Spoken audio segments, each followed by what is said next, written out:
Thank you, Chairman Frederickson. Here. Commissioner Noble. Here. Commissioner Goss is excused. Commissioner Shores. Here.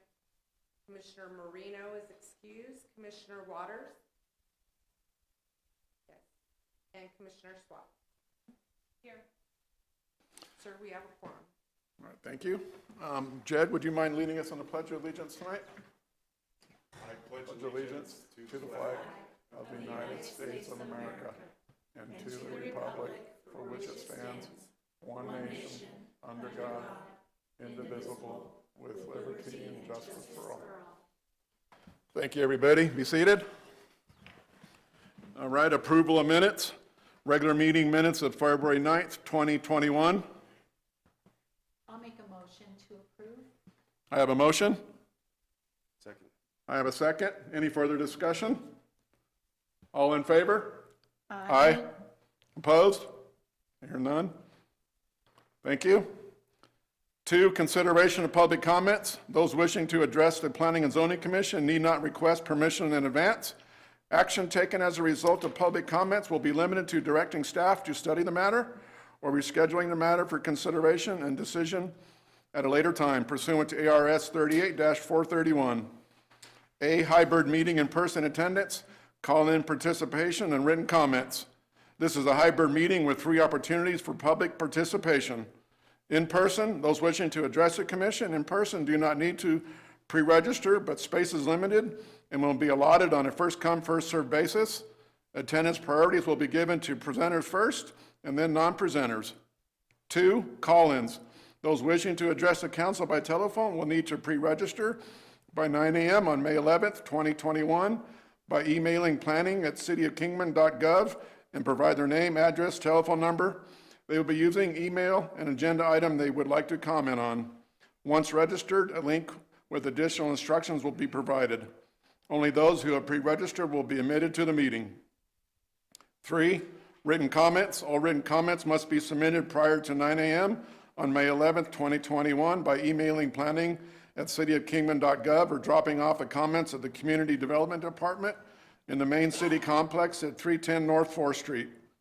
Members of the public can watch or listen to the meeting live via Channel 4 or on YouTube at youtube.com, City of Kingman.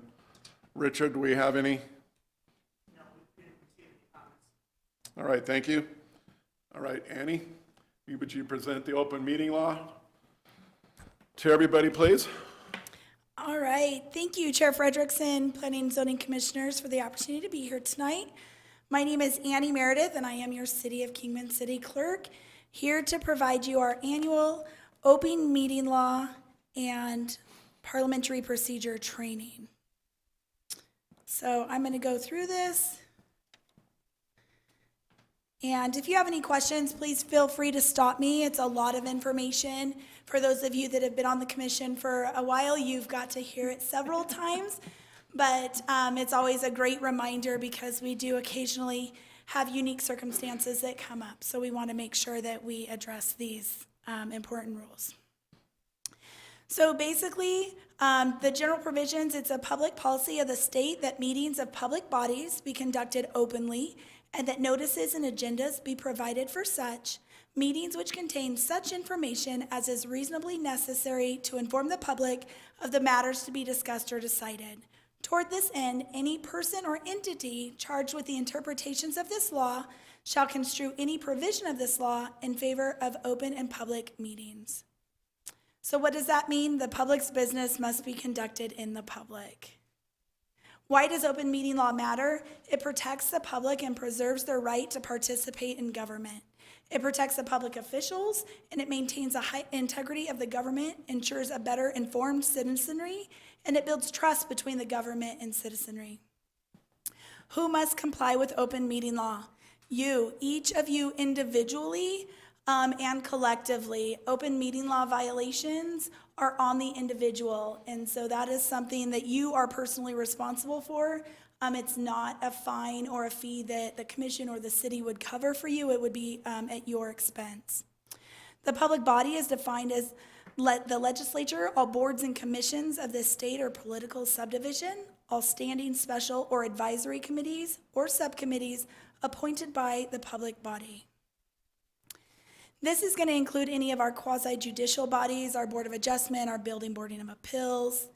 And then the subcommittees are also included, and that's any entity, however designated, that is officially established on motion and order of a public body and whose members have been appointed for the specific purpose of making a recommendation concerning decisions to be made or considered, or a course of conduct to be taken or considered by the public body.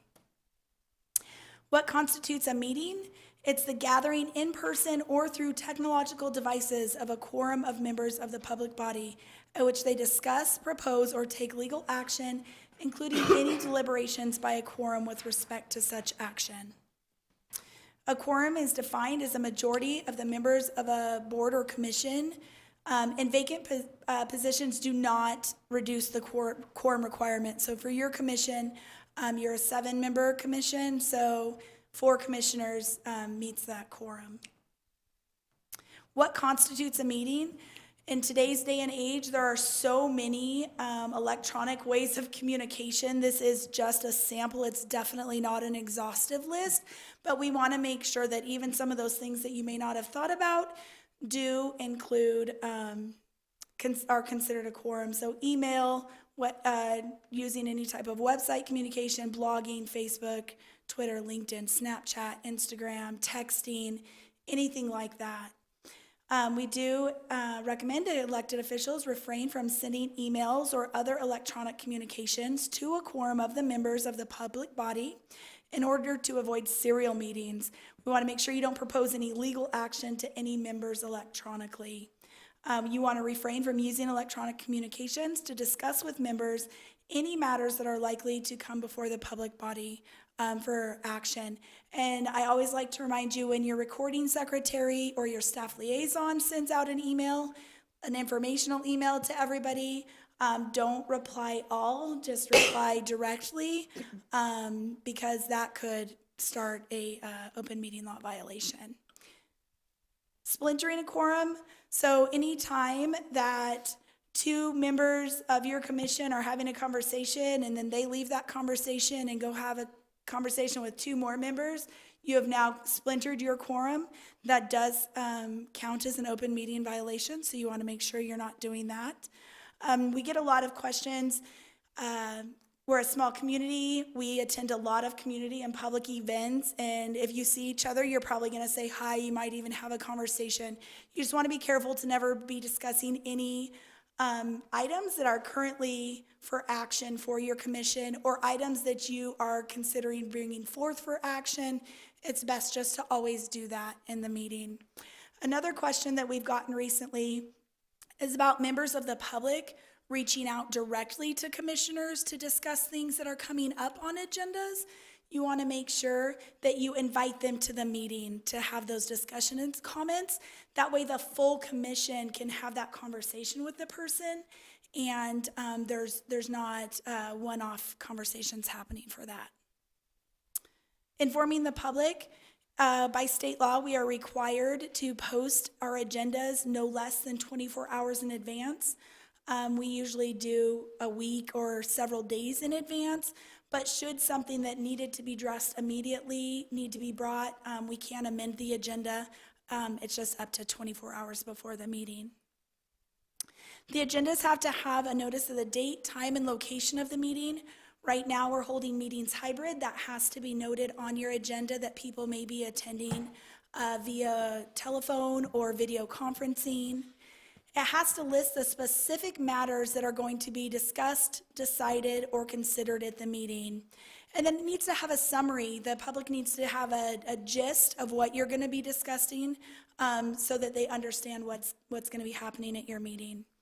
And then other matters must be in some reasonable manner related to an item specifically listed on the agenda. We do often get times where either a commissioner will think of something later on in the agenda, or a request for a future item starts veering more towards a discussion.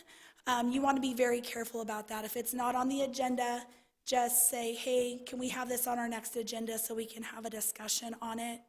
And then just that way we're making sure that every discussion and consideration is being noticed properly. So only items specifically listed on the agenda or matters related thereto can be discussed, considered, or decided. If it's not on the agenda, again, it can't be discussed. If a matter is not specifically listed and it's brought up, like I said, the best practice is to just have it brought back at a later time. If any action is taken on an item that is not properly agendized, that action is null and void. And call to the public is somewhere where we see that often in times. Call to the public is does not have to be on your agenda. It's something the commission allows for the public to come and share thoughts and feelings about various things. You can have a time limit. You cannot have a conversation. So if somebody comes up and they say, why did you allow this, or why are you not allowing this, you can just take that into consideration, ask your recording secretary to bring it back, or have staff look into it. You cannot engage in a conversation, and we'll get to that slide.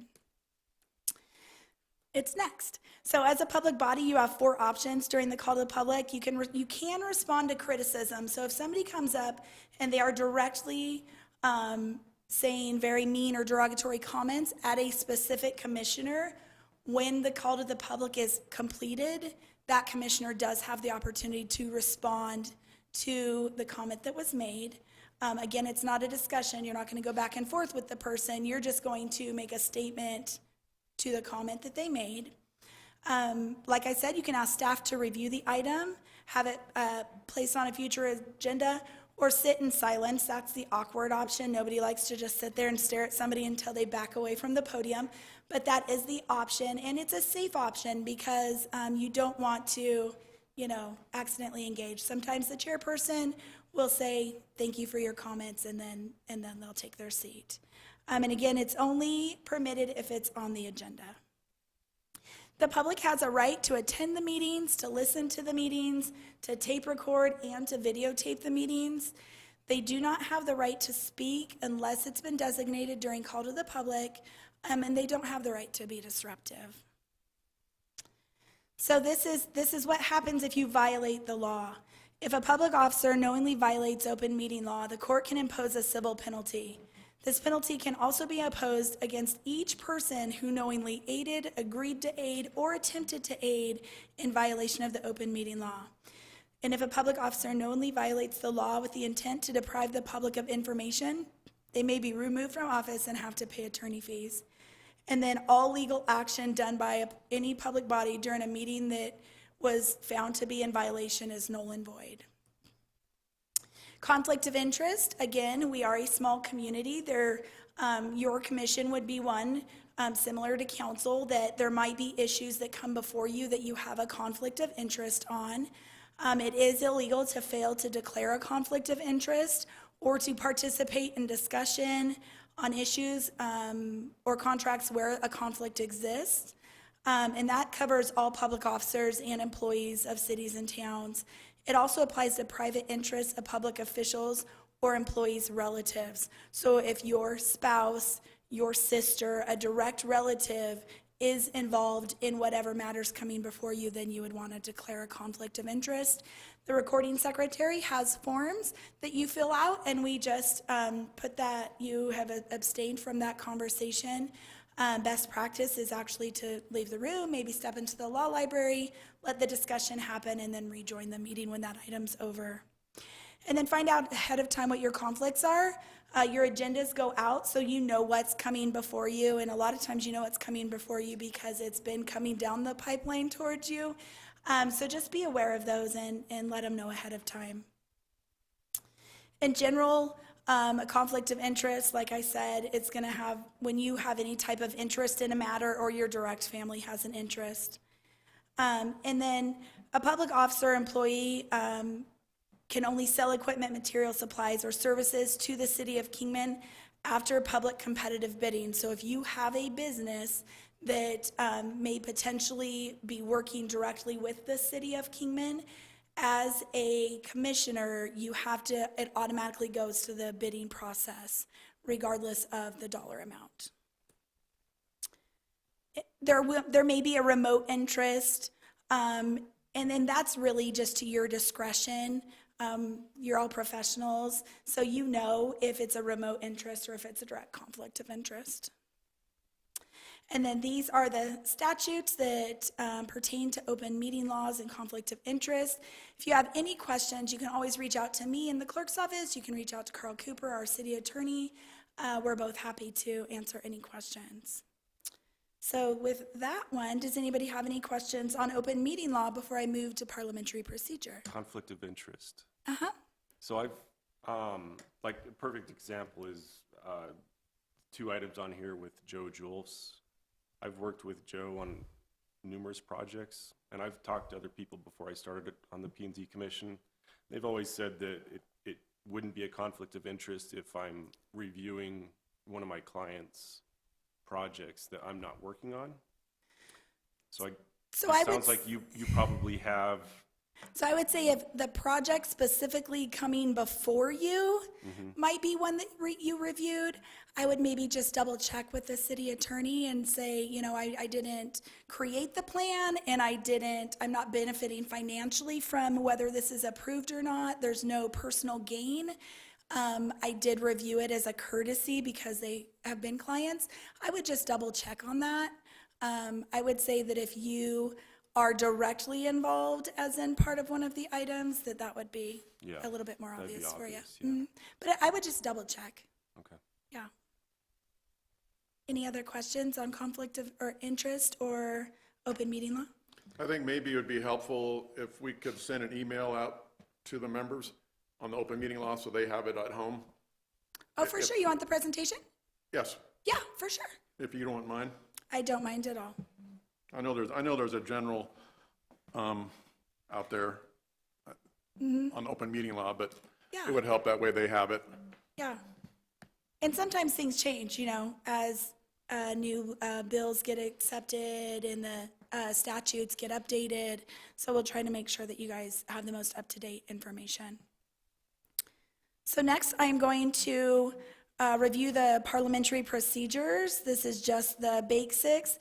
This comes directly from Robert's Rules. So if you have any questions, that's always a great resource. We just kind of give a big overview just so that everybody has the information.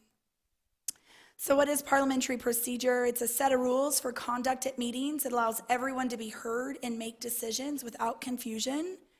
It's important because it's a time-tested method of conducting business at meetings and public gatherings, and it can be adapted to fit the needs of any organization. And it's important for everybody just to know the basic rules. So your typical meeting is laid out here, and this is pretty much how your meeting is laid out. You can see on your agenda your call to order, roll call, and then you go through all the different items. A motion, so the motion is a proposal that the entire membership take action or stand on an issue, and the motions are considered to be how the members express themselves. There are 3 basic types of motions. Mainly you are going to use the main motions. That's what we see mostly with our council and our commission. And the purpose of the main motion is to introduce the item to the membership for consideration. A main motion cannot be made when any other motion is on the floor, and yield to privileged subsidiary and incidental motions. The subsidiary motion, the purpose is to change or affect how a main motion is handled and is voted on before a main motion. And then the incidental motion, the purpose of this provides a means of a questioning procedure concerning other motions and must be considered before the other motion. The life of a motion, somebody makes the motion, somebody seconds it, you have discussion, and then you take a vote. How are they presented? So when somebody is ready to make a motion, you want to obtain the floor by waiting until the last speaker is finished. You address the chairman by saying, Mr. Chairman. A lot of times the chair people or the mayor will say, I'll entertain a motion, and then that kind of prompts somebody if they want to give a motion. The chairman will acknowledge you. You make your motion. You want to make sure you speak in a clear and concise manner. And always say, I move that we instead of I move that we not, you want to either have, your motion is either a motion to approve, a motion to deny, and then you want to avoid any personalities, stay on the subject. The important part of this is that this is the legal record. So this is the action that the commission is taking. So you want to say, I make a motion that we approve planning and zoning case RZ, whatever the item may be, and you can read it directly from the item. They kind of build it up that way for you. And then that way the recording secretary can have it clear, and then the public in the minutes have that a clear understanding of what the motion is. And then you want to wait for somebody to second your motion. So another member can either just automatically say, I second, or the chairman can say, we have a motion, do we have a second? If there is no second, the motion is done, it dies. The chairman will restate the motion. They'll say we have a motion and a second, that and then that's when it's being brought to the full commission for consideration. At that time, is there any discussion? So there's a discussion period before the actual vote's taken. And then once your motion is presented, it becomes assembly property, which means it cannot be changed by you without consent of the members. So somebody would have to say, I amend my motion to such and such if that's a result of the discussion. You do have the opportunity to expand your motion. At this time, the mover is always allowed to speak first. All comments and discussion, I don't like the word debate, but all discussion must be directed to the chairman. You want to make sure that you keep to the time that's been given for the item. And then the person that made the motion can speak again after everybody has finished, unless called on specifically by the chairperson.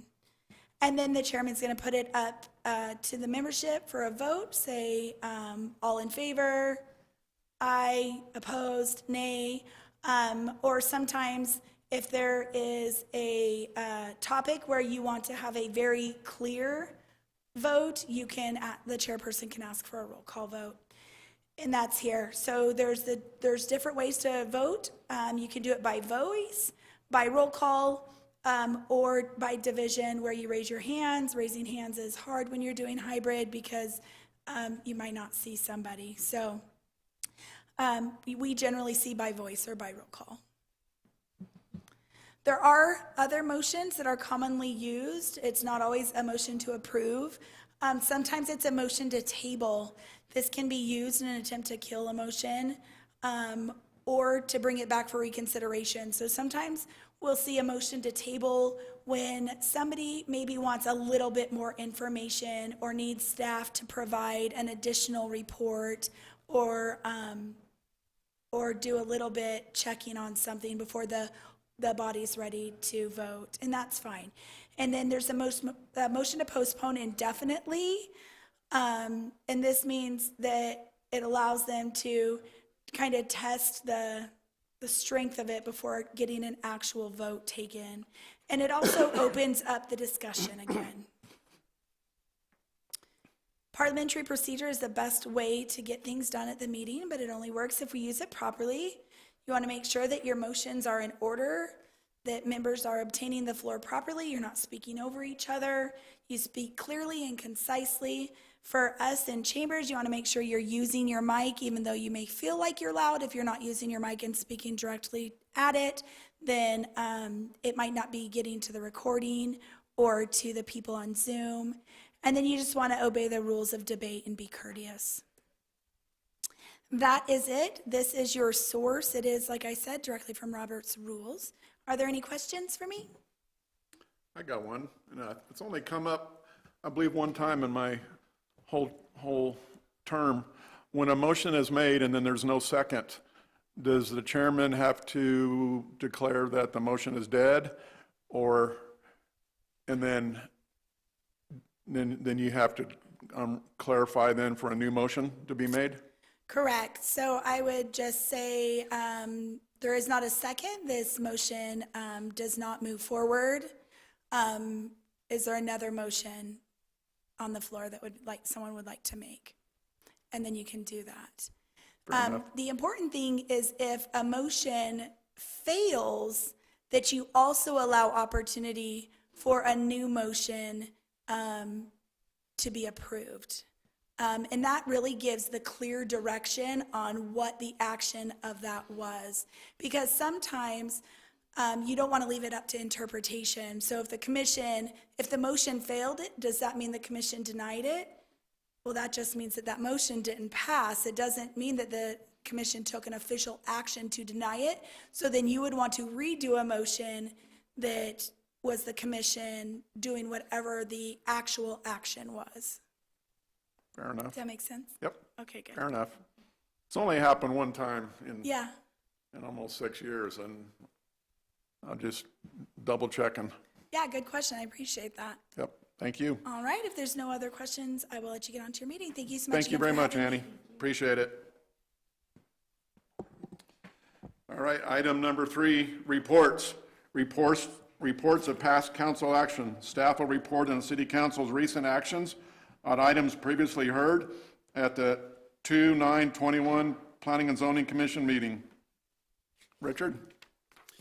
Mr. Chairman, members of the commission, I've got actually 5 items to report on. The most important one I left off the list. The abandonment case and the conditional use permit case that was heard in February, both of those went to the council and were both approved unanimously. The minor general plan amendment case and the rezoning case that was related to the billboard request, that was heard by the council on April 6th. Both items were approved by a 4-2 vote by the council. The council's direction on the rezoning case, however, was to direct staff to prepare an ordinance for their consideration to zone the property 3. Subsequent to that, just prior to the next council meeting, which was on April 20th, we got word from ADOT that they were unlikely to approve the sign permit for the location because under their rules, the zoning that is enacted strictly for the purpose of allowing a billboard is not permitted under their rules. And so the ordinance was pulled at the request of the applicant off the council's agenda. It remains sort of in limbo right now. We don't have the official request to withdraw, but I imagine that's probably coming on that particular item. Is that the Angle one? That's the Angle one, yes. And then the last, most important one was the zoning code. We had the public hearing on March 6th at the council. The code was approved, and it was officially adopted a month later on April 6th, and it will be effective on June 6th. Good enough. All right, Richard? Can I ask a question? Sure. So if I understood what you were saying, you're saying that the billboard, the ADOT declined the permit for that? They informed the applicant and also informed us that they would not be able to approve the permit because under their rules, if a property is rezoned specifically for the purpose of allowing a billboard, that they cannot approve that. If the property was already zoned commercial, or if there was another commercial purpose of the property, and then they wanted to also use it for a billboard, then that probably could be approved. So basically, you have to do a structure, and then after you get your structure up, then you go through the billboard process, the application process. Okay. Or it already has to be zoned commercial. Correct. Mm-hmm. Okay. Thank you. Sure. Item B, summary of Planning and Zoning Commission cases, 2016 to 2020. At the direction of Chairperson Gary Frederickson, we have attached a summary of the cases requiring public hearings that we heard before the Planning and Zoning Commission over a 5-year period from January 2016 to December of 2020.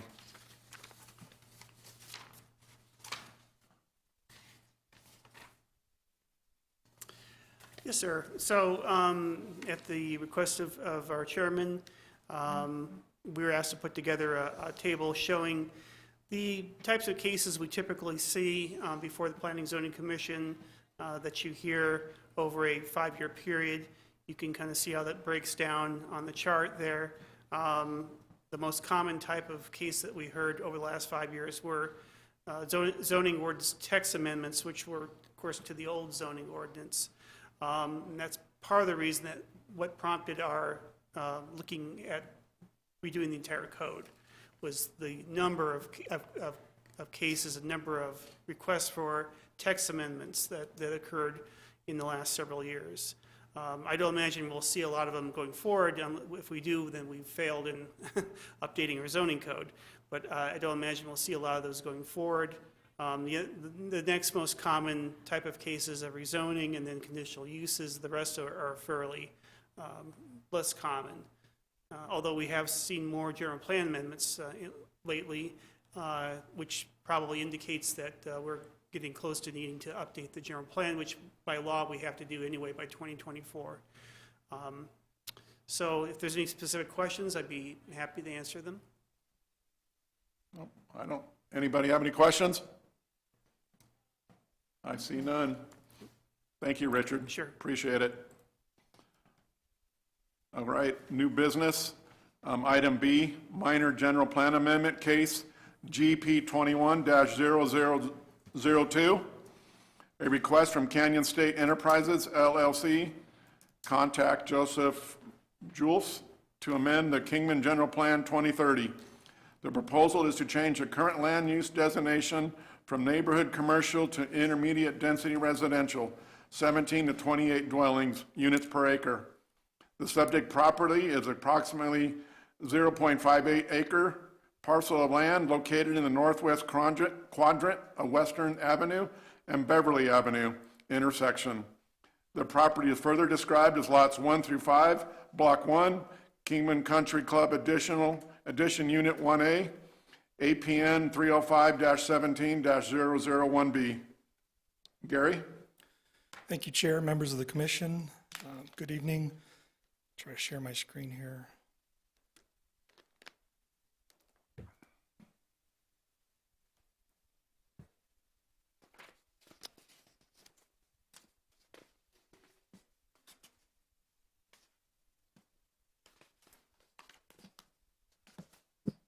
I always get confused here.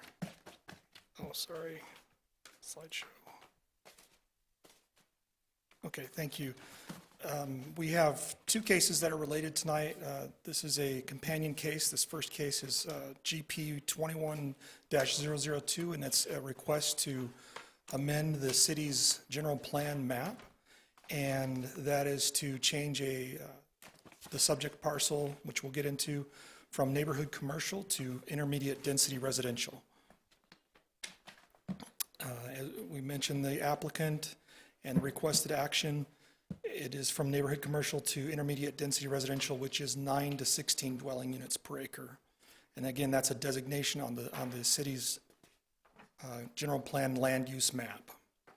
If approved, the general plan change would facilitate the consideration of, as I mentioned, a concurrent request to rezone the subject property proposed in case RZ 20-009.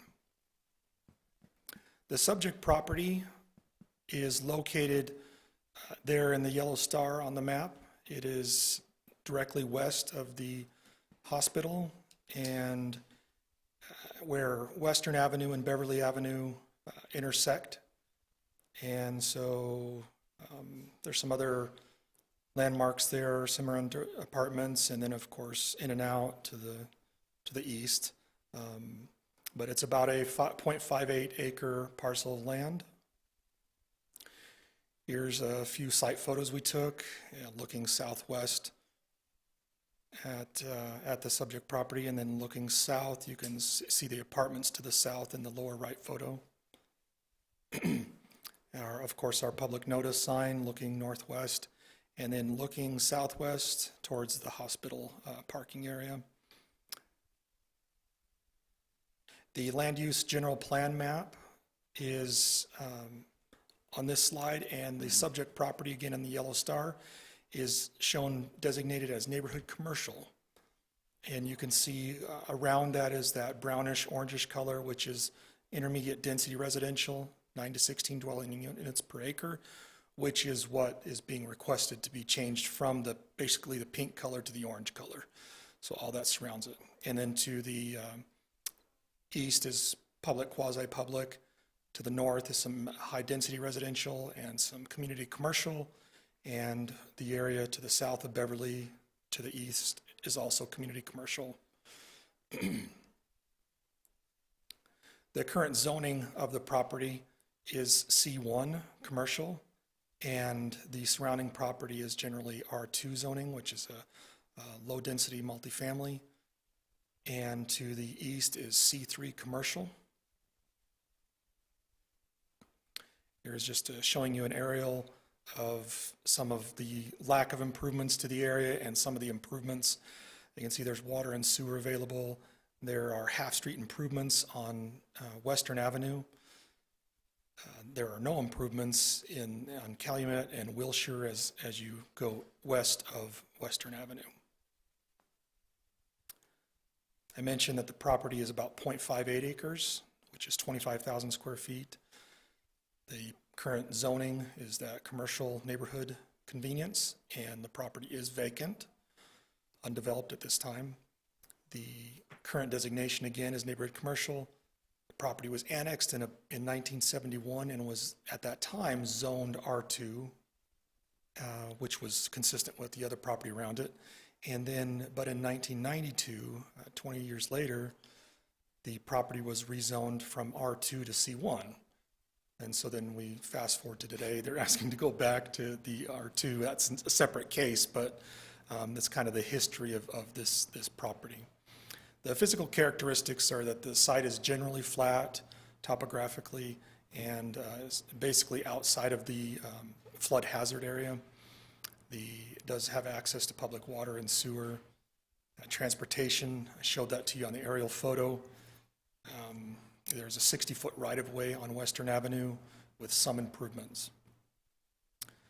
We did public notification, 300-foot notice, or I'm sorry, 300-foot radius around the property. Property owners were given notice of this hearing and the pending application. We also posted the site, and we put a public notice in the Kingman Daily Miner, and as the writing of this staff report in this PowerPoint, there were no objections or comments received from the public, nor were there any comments from departments or agencies.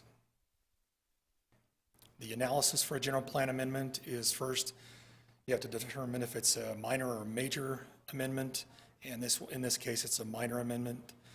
Number two, the amendments to the general plan can only be approved if the amendment is consistent with the policies and objectives of the rest of the general plan, and the proposed amendment furthers the public health, safety, and general welfare of the citizens of Kingman.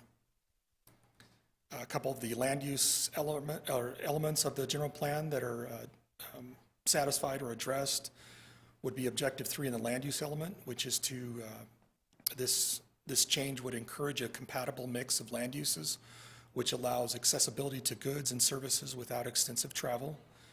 And then in the growth element, objective 3 as well, this request would encourage a planned mixture of land uses that provides for a choice of transportation modes, which reduces automobile dependency, provides for needed public open space, and creates a sense of place.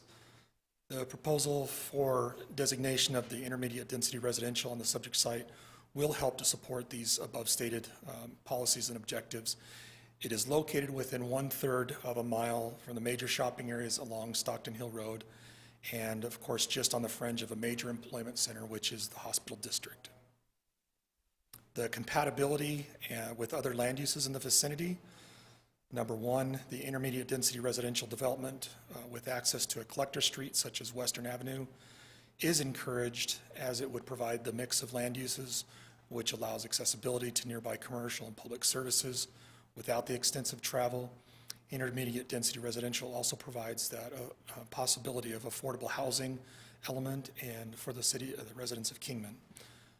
The location is immediately adjacent to other areas designated, as I showed on the land use map earlier. Those properties surrounding it are also designated as intermediate density residential, and it appears that utilities in the area will adequately support the proposed uses. And in conclusion, it appears that the general plan amendment is consistent with the policies and objectives of the general plan and will further the public health, safety, and general welfare. I also failed to mention that the applicant did, it's in my staff report, the applicant did provide a sort of a concept plan of what might go there, and that included some multifamily, including, I believe it was a triplex and potentially a duplex on that property. So recommendation from staff is based on the application and the findings that it conforms with, and the findings of fact, and the application is consistent with the policies and objectives of the general plan, and its adoption will further that public health, safety, and general welfare of the citizens of Kingman. Planning staff recommends approval of the request to change the current general plan land use map designation of the subject property from the neighborhood commercial to intermediate density residential 9 to 16 dwelling units per acre. I'll leave that up there if you need it for any potential motion or anything like that. With that, I stand for questions. Go ahead. I was reading over this over the last couple of months, and one of the questions that I had is whether the builder intends to, I think I saw that the recommendations were that they follow the city plan, and so my question was in regards to sidewalks and roads, what the city plan desires with that, and whether the builder intends to follow that as well. For the general plan discussion, that wasn't addressed. That is somewhat addressed in the rezone with a couple of proposed conditions of approval that talk about improvements to the adjacent roads. So that discussion might wait till the rezone application. But for just designating the general plan map, no discussions or input was given by the city engineer or was discovered for proposed improvements for the area. Just strictly land use map, what land uses are appropriate for that area and what aren't. So that again is addressed more in the zoning, and the idea would be to have the applicant as part of development improve with sidewalks and street improvements.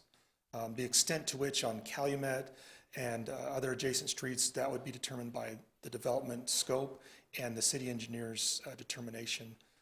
But generally, you can, along Western would be a significant part of that, because that's obviously going to be the front potentially of their property, but those side streets would be potential discussion with the city engineer, and I do again put that in the recommended conditions of approval in the rezone case.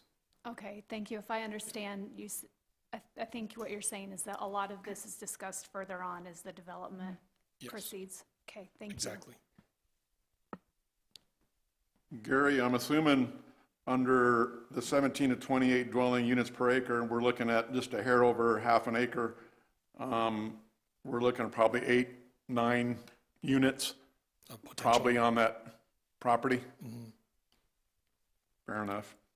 And with the entrance to these properties, because you said it's going to be like duplexes, fourplexes, are they going to be entering off of Western?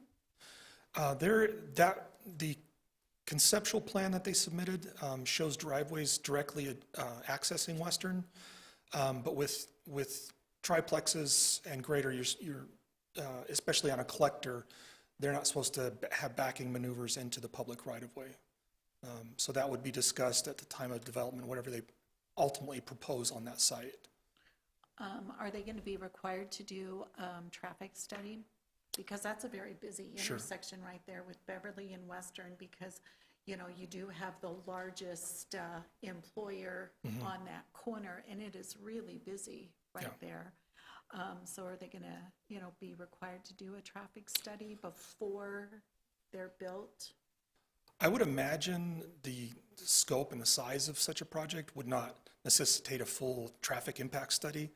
because we already have policies and regulations regarding driveway locations and access, things like that. For a smaller development like this, I wouldn't imagine it would trigger anything, but that would be something that the city engineer would ultimately have say in. But I don't imagine that would trigger, something like that. I could, Rich can chime in if he wants. Yeah, our street policy determines whether a TIA, a traffic impact analysis, is required and what level analysis would be required. I don't think that this project would meet that level of analysis, but they may have to, obviously, as Gary said, look at the driveway locations and make sure it meets our standards in terms of numbers of driveways and locations. Yeah, well, the only reason why I'm bringing this up is because Western is being utilized by emergency, fire department, police department, ambulances, and they're utilizing Western, from the point of Beverly and Western all the way down to Gordon and Stockton Hill. And it's becoming a very high traffic path.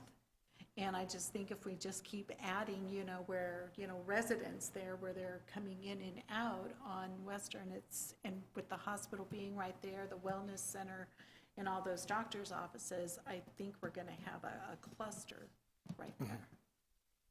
So. And that would certainly be something in the concurrent case, the rezoning case.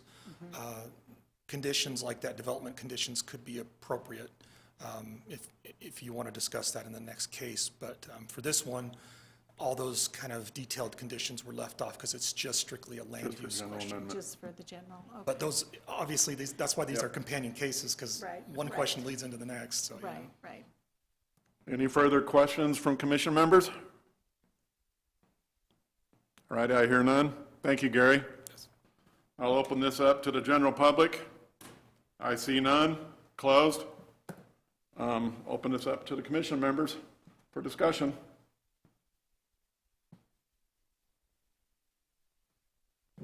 I'm all for development, for, housing and everything, because we really have a shortage here in Kingman. It just seems like there's no rentals and there's no lower income, rentals. But for this area, I just feel that it's going to be a cluster right there on that corner. I don't know if we can, put a stipulation, for the rezone that the driveways. Well, this is only for the general plan amendment, Terry, so the rezone would be different. Okay.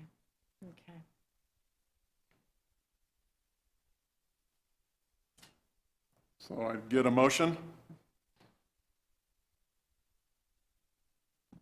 I'll make a motion. I will make a motion to deny the general plan amendment, to change it from a C2 high density or low density residential. I have a motion. Do I have a second? I hear none. Motion did not carry. Might I get a new motion? So if this, just since it seems that we're talking about the traffic impact that this property would have, if it was a C property, I work with traffic engineers all the time. I have to do traffic memos when I submit a project to the city.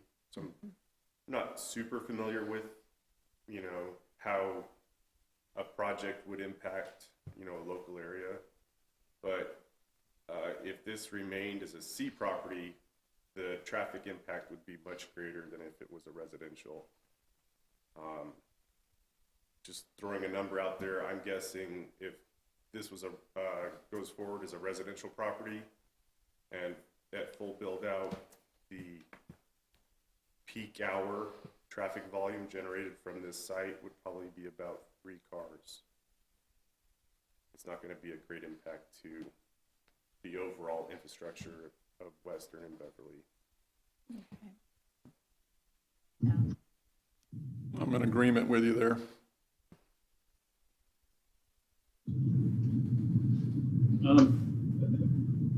I would like to just make a little comment, sorry. I noticed that if you go past the Cimarron Apartments, approximately west, I believe, there's a wall that skirts the freeway for quite a while.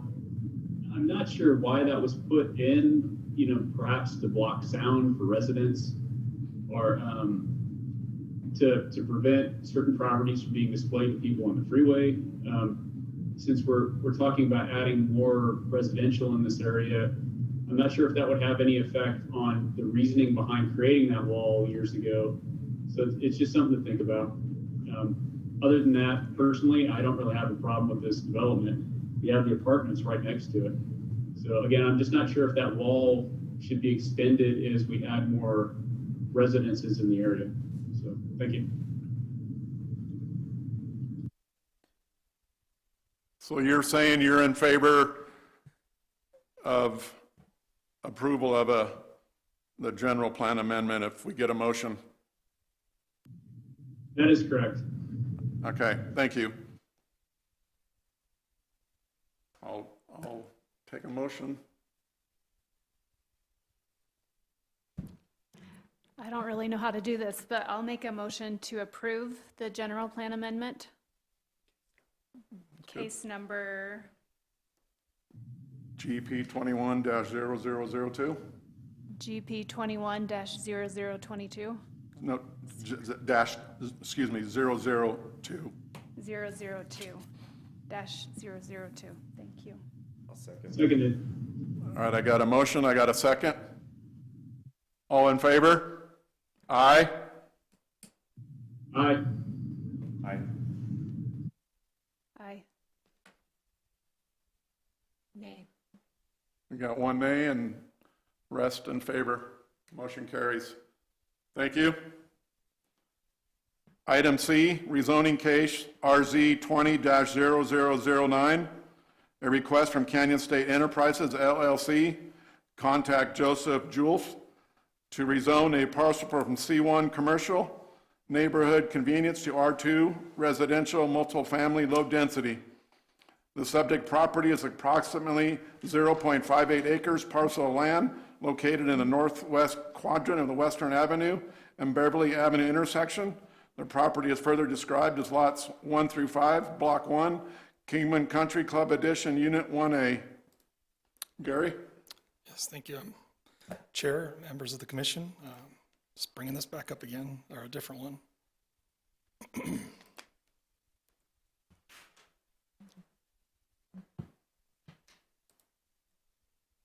Okay, so the previous case, now that your recommendation is for the council to approve it, that essentially sequentially paves the way for this case, which is the companion case that I mentioned, case RZ 20-0009, which is the same subject property, but this time we're dealing with zoning of the property. And the request is to go from the C1 commercial neighborhood convenience to the R2 residential multifamily low density.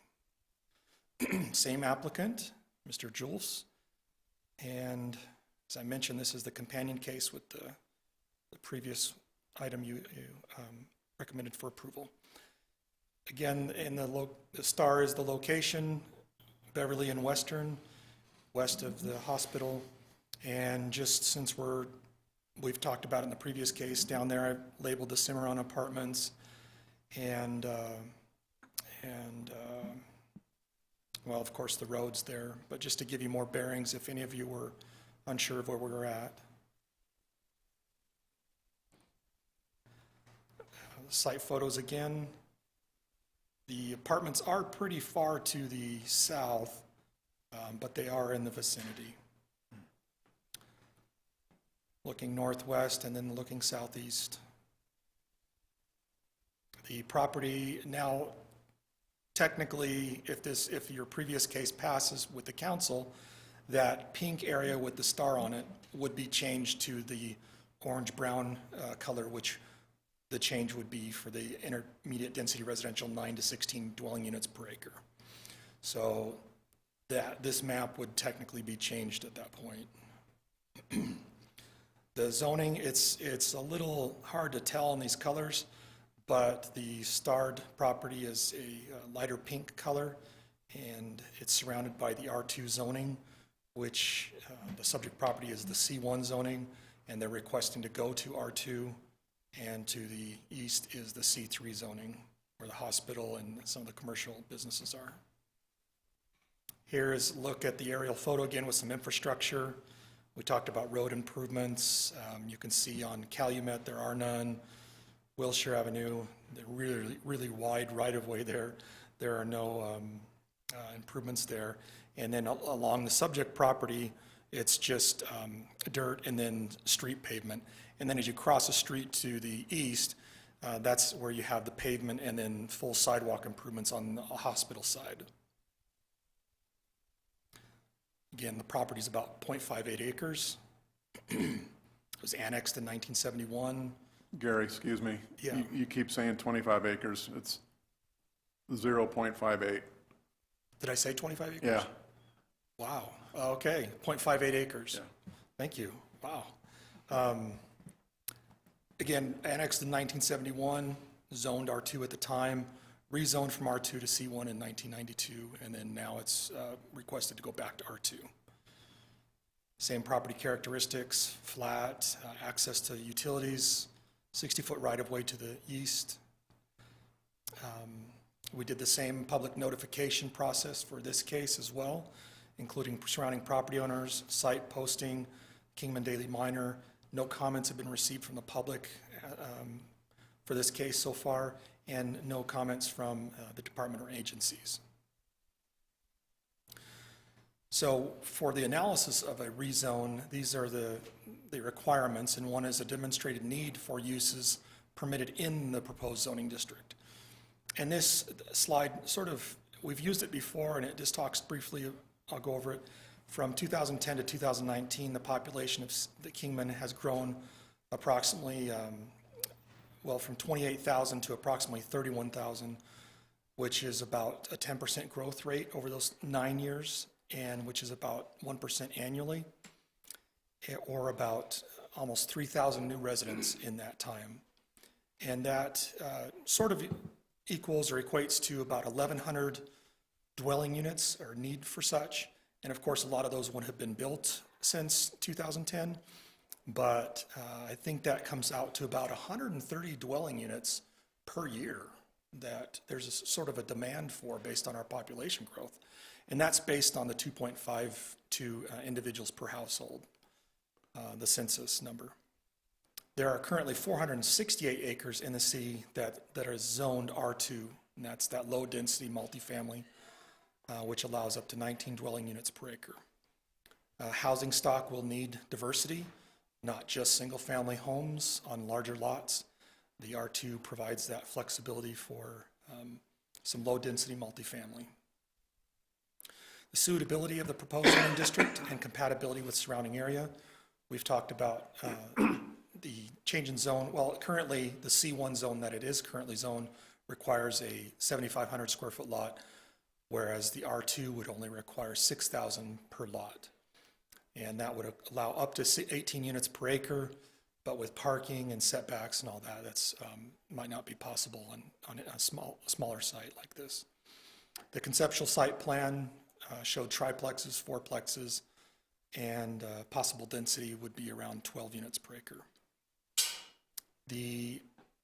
There are several nearby multifamily structures, including those apartments we've mentioned, which are about 40 units, and then some triplexes.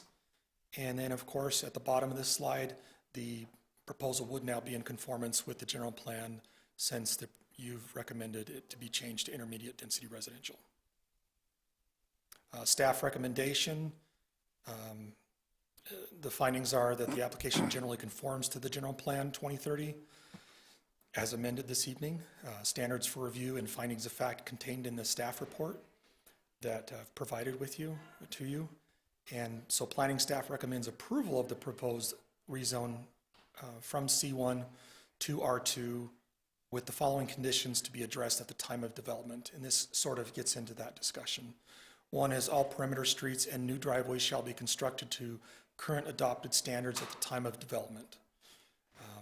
And then number 2, the proposed development shall accommodate all off-site drainage entering the site and provide retention detention for the increase in impervious area in accordance with the Kingman Area Master Drainage Plan and Administrative Manual. So that's the staff recommendation and recommended conditions of approval.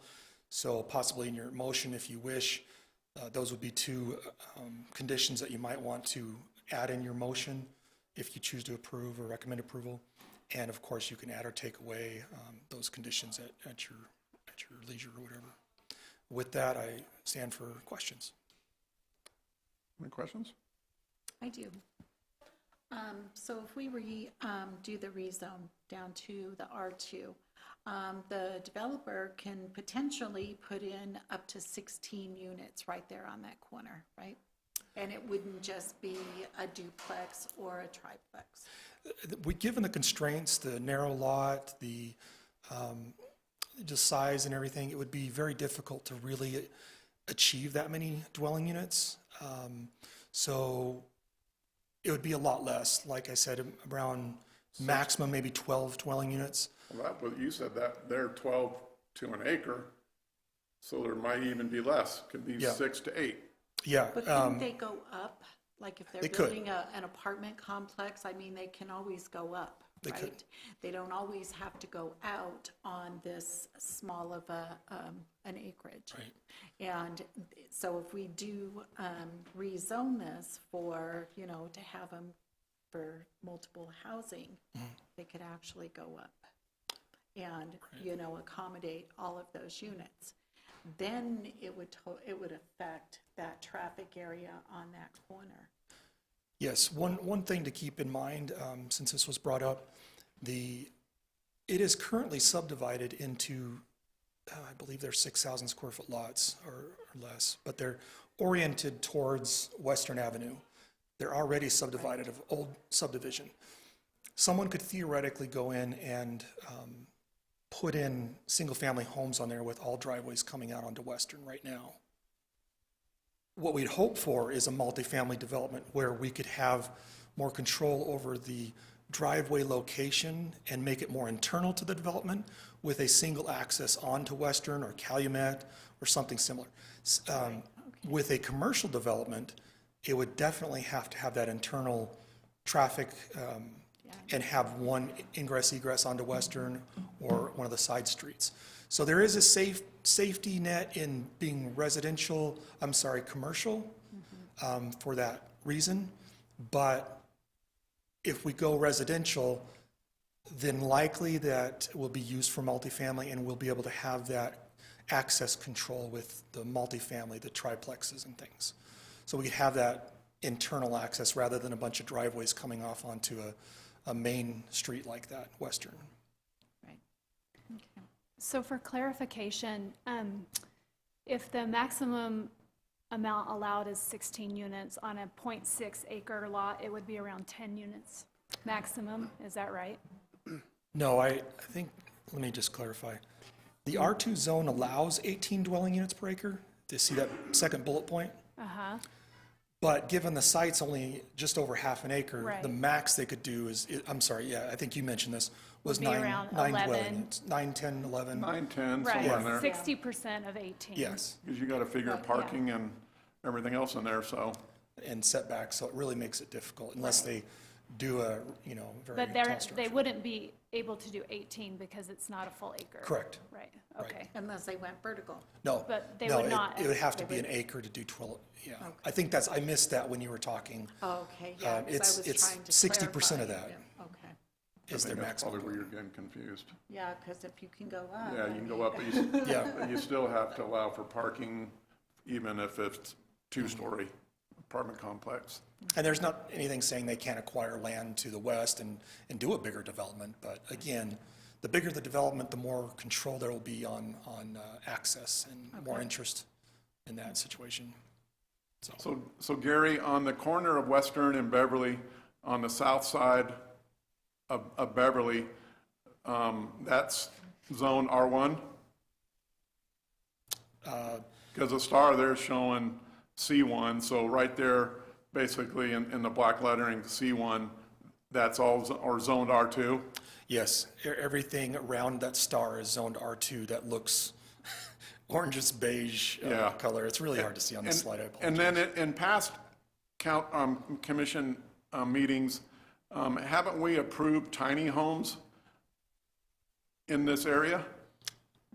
R2 zone would allow the tiny homes.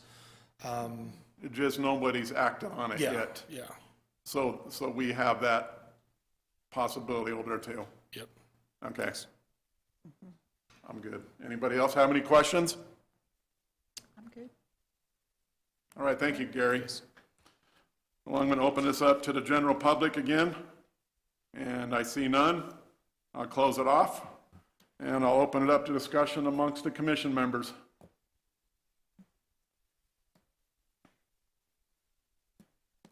I'm just going to go out there and say, I don't see an issue. I believe really the issue is the congestion on Stockton Hill, which drives everybody over to Western, because nobody wants to sit there light after light and whatever going on. And I don't really think that's going to have an effect like it was stated here. We're probably looking at 3 cars, maybe 4 cars at rush hour out of this property. So I don't know that that's going to really make a dent on any of the traffic flowing on Western and Beverly as the way I see it. I'm in favor of this. I feel like it falls in line with the General Plan 2030 and offers a diversity of housing options. I can't see really any negative impacts that haven't already been addressed. So it seems like it's a positive thing for our community. Agreement. Any further discussion? Yeah, Mr. Chairman, the only thing I'd just point out is that the conceptual plan is pretty rudimentary. There's not really much to give you an idea of how it'll look. I assume it's going to, conform to our plan and be presentable, this new development. The only reason why I'm bringing that up is because it's within eye shot of the freeway. Again, we had that wall put up for a reason. I'm not privy as to why, but if you look at one side of the freeway there, you have the golf course, which we don't have the wall for, so clearly we're showing it off. Then you have the other neighborhood on the other side that has a wall. So my concern is just that if we're going to build anything there that looks nice, not sure what control we have over it, but other than that, I'm in favor of it. Thank you. I'm not sure familiar with the wall, Richard. Isn't it the wall we're that's talking- off of 40? There's a, you have 40 going through there, and I think it's Sunrise, and there's a wall that goes all the way down on the side of Sunrise, but it's right there at the corner, right there of Beverly and Western. Yeah, that would be ADOT freeway wall. There's not really any coordination between that and this development. Before they get ready to submit a building permit, we will have to have a much more detailed site plan. That will have to meet our new zoning code and development standards and so on. So there will be opportunities to scrutinize that and making sure that everything meets our requirements. So, Richard, with that being said, you stated earlier, I believe, starting June 6th, our new ordinance goes into effect. Correct. So anything from this point on, basically, and our next meeting will be under the new ordinance then? Yes, it would be, yeah. So if this applicant wants to do anything, then he's going to be having to follow the new ordinance guidelines? Yes, for example, for building permits, there is a requirement for anything that's essentially triplex and above. They have to submit a concept plan prior to them submitting their site plan, which can be either separately submitted or submitted with the building permit.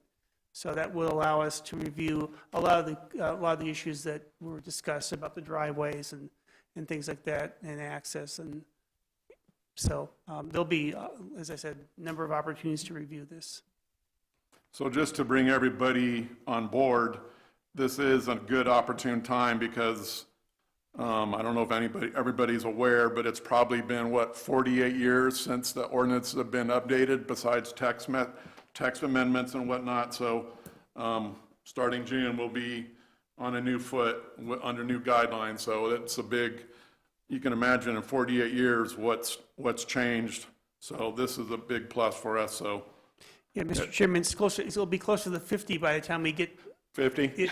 the original code was adopted in June of 1971, and this will Wow. be adopted in June of 2021, so it's 50 years. Yeah, you're right. Thank you, Richard. Well, if there's no further questions, may I entertain a motion? I have just one other question. Go ahead, Jennifer. Thank you. Does anyone see any problems with adopting or recommending the conditions that the staff recommended, numbers 1 and 2? I think it's worthy. Reasonable? Yeah, pretty standard. Okay. Looks reasonable. I entertain a motion. Make a motion to approve rezoning case RZ 20-0009. With the recommendations. Recommendations 1 and 2. All right, thank you. Thank you, Jed. May I have a second? I'll second. I have a motion, I have a second. Any further discussion? I hear none. Roll call vote, please. Yes, sir. Commissioner Noble. Yes. Favor? Chairman Frederickson. Favor. Commissioner Shores. I'll approve. Commissioner Swap. Yes. Commissioner Waters. Approve. Carries. Thank you. Thank you, Sherry. Thank you, sir. All right, item D, abandonment case AB 21-0001. A request from Larry and Christy Phipps for the vacation abandonment of parcel G of Rancho Santa Fe, tract 1937B. The parcel was granted to the city of Kingman as a public walkway. The parcel is approximately 1,750 square feet and is located adjacent to the applicant's property at 1400 Rawhide Drive. Gary? Thank you, Chair, members of the commission.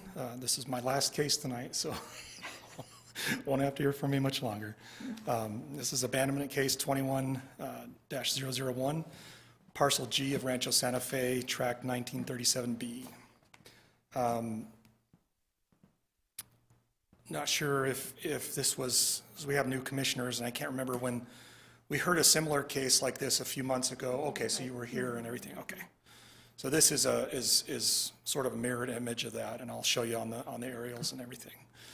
But the requested action is from Larry and Christy Phipps. They want to, they're abutting property owners of this parcel of land that's public right-of-way. It's parcel G in the Rancho Santa Fe, tract 1937B subdivision. And it's approximately 1,750 square feet and is located between lots 5 and 6 of Block 7. The final plat for this tract was recorded in 1992 and included parcel G as a public walkway to be dedicated to the public and the city of Kingman. This parcel is considered public right-of-way, and the area was annexed in 1990. And the purpose of the request on the applicant's material, they mentioned that they would like it for it to be abandoned so they can restrict access and correct drainage, and would like to make use of easement. The subdivision map is here showing that 1937B tract, so it's sort of a phase of Rancho Santa Fe. And highlighted in blue there is the parcel G, that 1,750 square foot lot or parcel. And then in the lower right of this slide, you can see I've blown up the image so you can actually see the dimensions and the details from the recorded plat. So it's about 10 feet wide by 175 feet long. Here's an aerial photo, not amazing detail or clarity resolution, but in yellow it shows the location of that parcel G, And then I might as well mention the previous case that was entertained a few months ago did pass, has been recorded, and that would be that property directly to the east that would connect the yellow strip there to Diamond Spur to the east. That section of equal size and everything, that has been officially abandoned and is now in ownership of the two property owners on both sides of that. So these are neighbors with, Yep. Yeah. So the applicant's property for this case is highlighted there in the light blue, and their parcel numbers listed there, the Phipps property. And then parcel G to the south, and then again, the other abutting property further south. The zoning of Rancho Santa Fe, the general area is R120, even though most of them are about half-acre lots. The general plan 2030 designates the area for low-density residential 1 to 2 dwelling units per acre. The parcel, the site begins at grade with Rawhide Drive and then slopes upward towards the middle of the subdivision block where the parcel terminates. There are no utilities in parcel G, and note on transportation, the parcel was dedicated as public walkway. Parcel G was intended to provide non-vehicular public access between Diamond Spur and Rawhide Drive.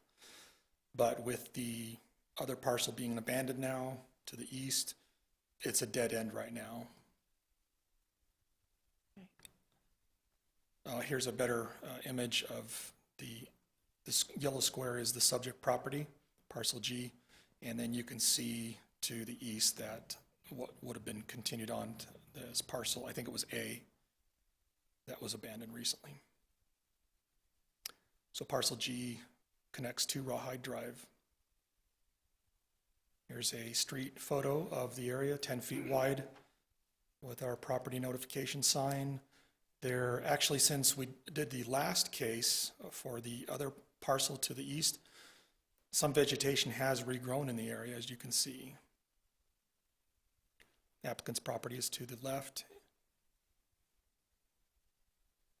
We did notification, we published in the paper, and we also sent letters and notice to the 300 people within 300 feet of the property.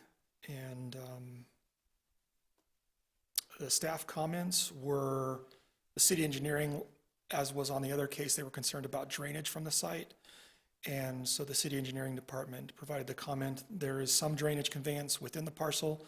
Drainage outfall into Rawhide Drive must be maintained. Any new wall or structure should not block runoff from entering the public right-of-way.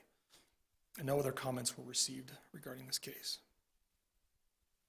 And no public comments were received either. In the Streets and Sidewalks Developments Rules and Regulations, the street policy governs procedures for vacations of rights of way. Parcel G is considered a right-of-way, which makes it eligible to be vacated by the city. The next section disallows public rights-of-way to be abandoned if there's existing utilities, including sewer, things like that. And because parcel G does not contain any utilities, it is eligible for vacation.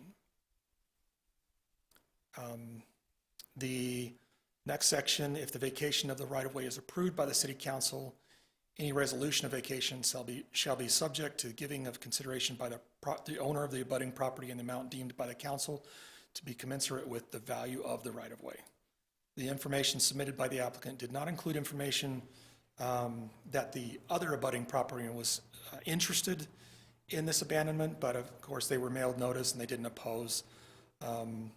So if this were approved for vacation or abandonment, per the Arizona revised statutes, the right-of-way would be split in half. Half would go to the one abutting property owner, the other would go to the other half.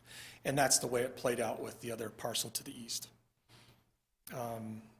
The applicant has provided an estimate of $2,000 as the value of the right-of-way, which is the dollar amount that the property to the east was approved at by the council and you. The Planning and Zoning Commission may recommend to the council approval or denial of the request, and the decision options could include the following proposed motions or decisions. One is to recommend the request to vacate parcel G, and with the following conditions, And that would just make it clear how the property, the parcel would be divided up. And then also it includes the engineer's recommendation or condition that drainage outfall onto Rawhide Drive must be maintained. And then, or a decision by the commission could be to recommend denial of the request to vacate parcel G. With that, I'll stand for questions. Any questions from commission members? I hear none. Thank you, Gary. Thank you. I'll open this up to the general public. I see none. Thank you. I open up for discussion.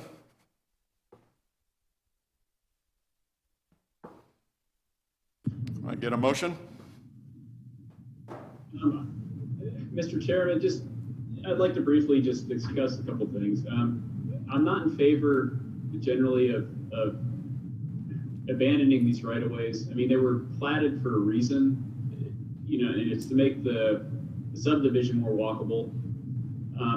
But seeing as that we've already done 1/2 of this particular right-of-way, it serves absolutely no purpose now. So, I'm in favor of abandoning this one too. What we need to watch out for, though, I believe, is that we assign just an arbitrary value on the other right-of-way that was sold, and we're using it again in this case. But if we have more of these sales separated by time, the value could fluctuate, and it'll be unfair to certain people that are applying for these abandonments. What I would like to see is the cities pave these over, in conjunction with whoever owns this, and use this as a right-of-way to allow people to walk their neighborhoods. I mean, that's why we set these up to begin with. It seems like we should be standing behind what we decided in the past. So anyway, that's just my opinion. Thank you. Does Planning and Zoning Commission have any ability to encourage the city to take over those walkways and keep them cleared? Well, at the time of development, there was a recommendation by staff, and this is before my time. My understanding is that was the recommendation, that be an improved walkway. The developer objected to doing that, and at the time, the council did not require that those areas to be improved. So that's the reason we have these unimproved walkways. But I think going forward, if we get future developments with these walkways, we certainly would try to make sure that they are improved by the developer.